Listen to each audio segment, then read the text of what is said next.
Welcome back, students. So let us continue with our second chapter, accounts of not-for-profit organization. The previous classes we have seen about the receipts and payment account. Now the second part, we are going to deal with the income and expenditure account. So before that, let us have a recap, short recap about the capital and revenue transactions which you have learnt in your 11th standard. So capital transactions are non-recurring in nature. It won't happen again and again, once for all.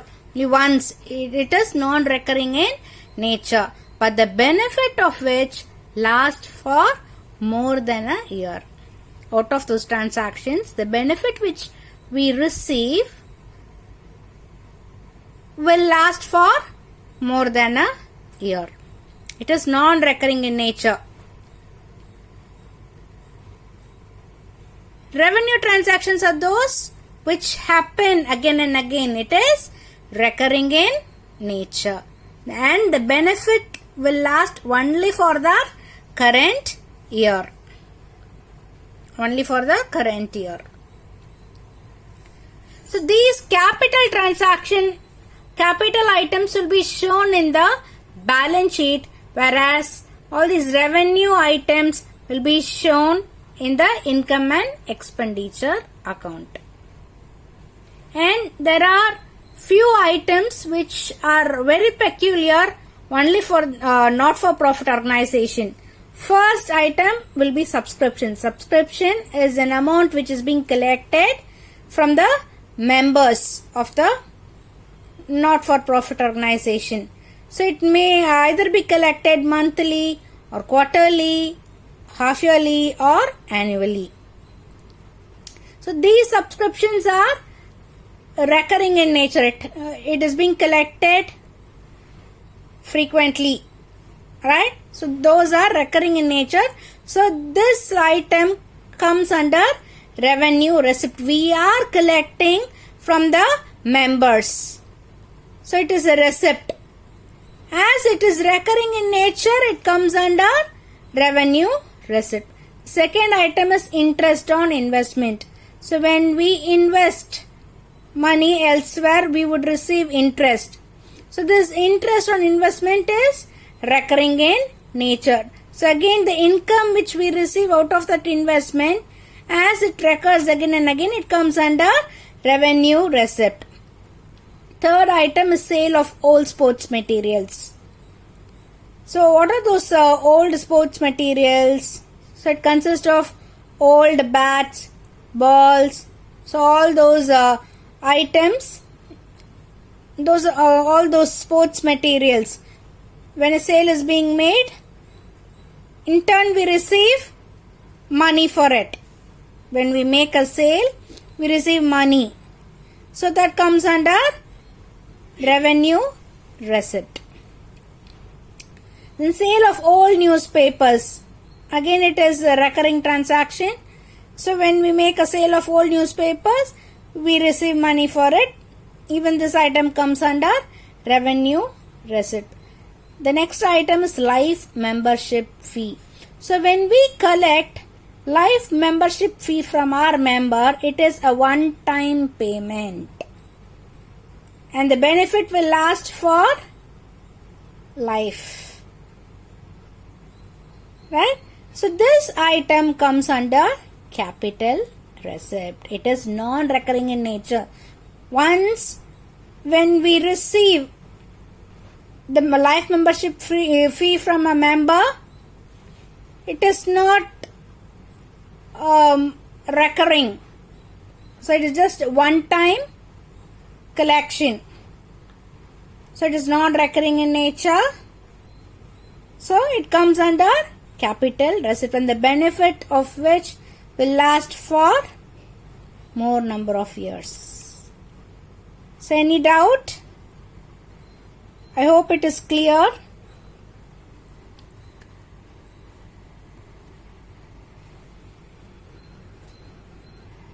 The next item is legacy. So what is meant by legacy? So it is a gift which is being made out of a will to a not-for-profit organization, you call it as legacy. So it is a gift made out of will. You call that as legacy. It is a capital receipt. The next item is admission fee or entrance fee. Normally admission fee or entrance fee will be collected only once.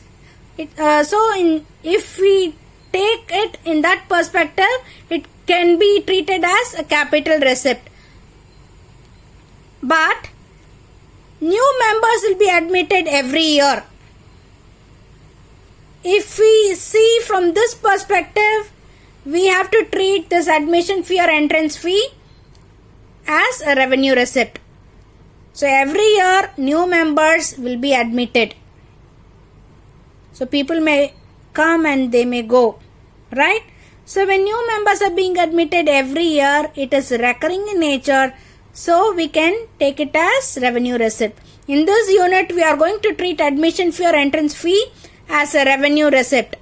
But it's not wrong if we take it as a capital receipt.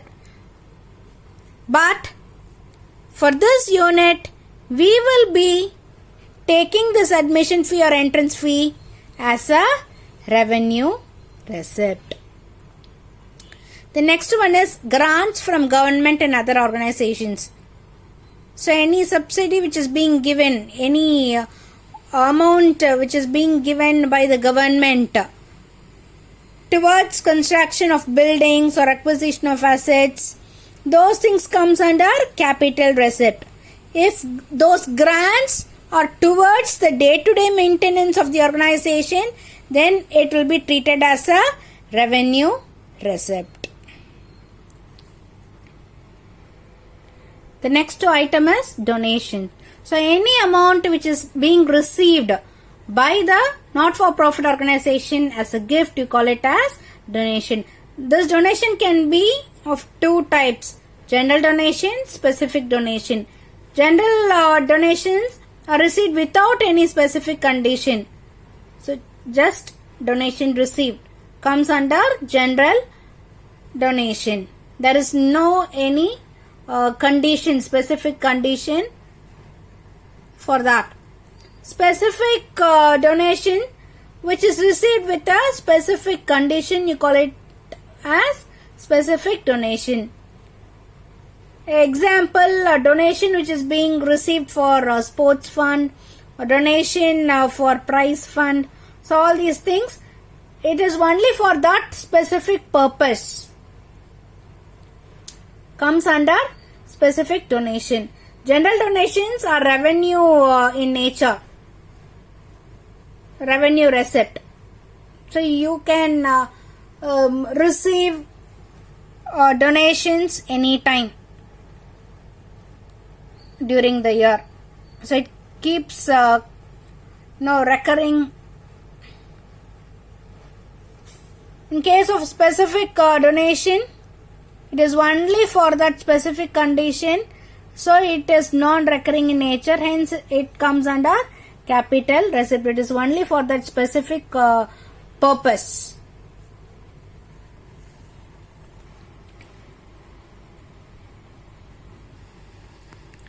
So the next item is honorarium. So what is honorarium? So any remuneration which is paid to a person who is not a regular employee of the organization, you call it as honorarium. So it is recurring in nature. So it comes under revenue expenditure. So any remuneration which is paid to a person who is not a regular employee of the organization, you call it as honorarium. And it is revenue expenditure. We are paying, making the payment. So from the organization point of view, it is an expenditure. As it is recurring in nature, it comes under revenue expenditure. The next item is purchase of sports materials. So what are those sports materials? Bat, ball, net. So all these are consumable items. So these consumable items, when it is being purchased, it is revenue expenditure. We keep buying all those sports materials again and again. It is recurring in nature. So it comes under revenue expenditure. Once it is old, when it becomes old, it can be sold out. Right? So these purchase of sports materials, these comes under consumable items. Hence it is revenue expenditure. The next one, purchase of sports equipment. Equipment is different, materials are different. So equipments, for example, billiard table. You can purchase billiard table only once and the benefit will last for more number of years. Whereas bat, ball and net, it gets worn out easily. So it has to be replaced. Right? So we keep purchasing these sport materials often. Whereas sport equipment, once you purchase those equipments, it will last for more number of years. So purchase of sports equipment is capital in nature. It is a capital expenditure. Whereas purchase of sports materials comes under revenue expenditure. Purchase of sports equipment comes under capital expenditure. Then purchase of books for library. So in case of library, these books are its assets. It is like how we treat those sports equipment. Same way, when we purchase books for a library, it is capital expenditure. Right? So once you buy those books, the benefit of which will last for more number of years. Hence it comes under capital expenditure.